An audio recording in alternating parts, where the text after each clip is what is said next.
This one, this is cut like this.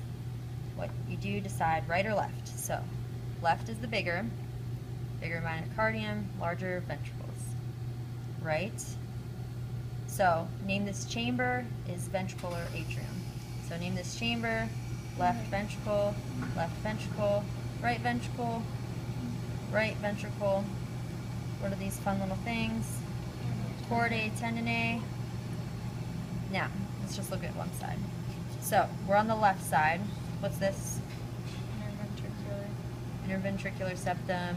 Myocardium would just be named on the outside here. If we are in the left ventricle, the valve that separates the left ventricle and left atrium is the bicuspid or mitral valve. If we're in the right ventricle, the valve that separates the right ventricle and atrium is tricuspid valve. And then, okay, so this is our left. So if we follow that up, sorry, I have to orient myself, into the aorta, right? The valve that separates that is the aortic semilunar valve. So in this one, we're at the left ventricle. You can see that there's something going up here. It's going straight from the left ventricle. It's bypassing the actual AV valve here. It's going straight up. So this would be your aortic semilunar valve. Now, the pulmonary semilunar valve, not that good in this heart, so don't worry about it here.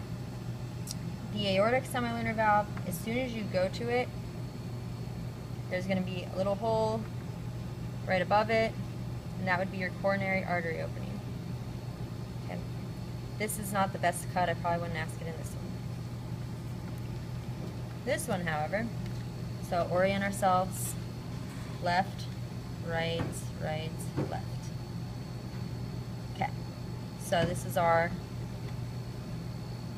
tricuspid valve. This would be our bicuspid. This would also be our bicuspid, or mitral, whichever you want to call it.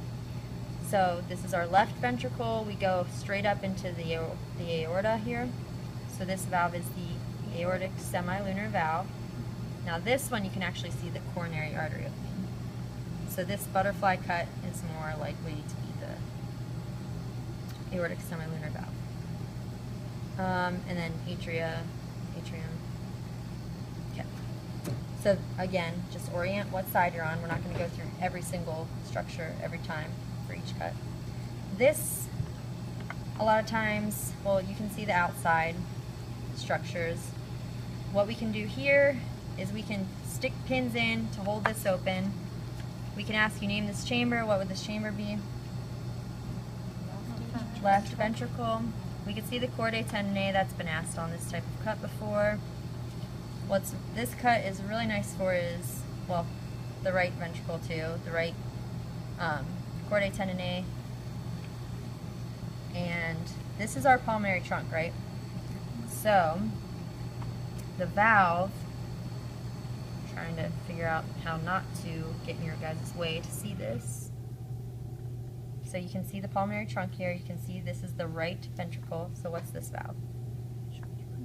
Pulmonary semilunar valve. So the semilunar valves, the pulmonary and the aortic arch, or whoa, delirious, aortic semilunar valve, notice they don't have the chordae tendineae. Okay? See here, no chordae tendineae, just a valve. But in the actual atrioventricular ones, bicuspid and tricuspid, they're the ones with the chordae tendineae. So you see a valve-looking thing, but no chordae tendineae, you're like, oh, well, it's got to be either the aortic semilunar valve or the wonderful pulmonary semilunar valve. Okay? So that's how you can get a better idea about that. That's pretty much the heart.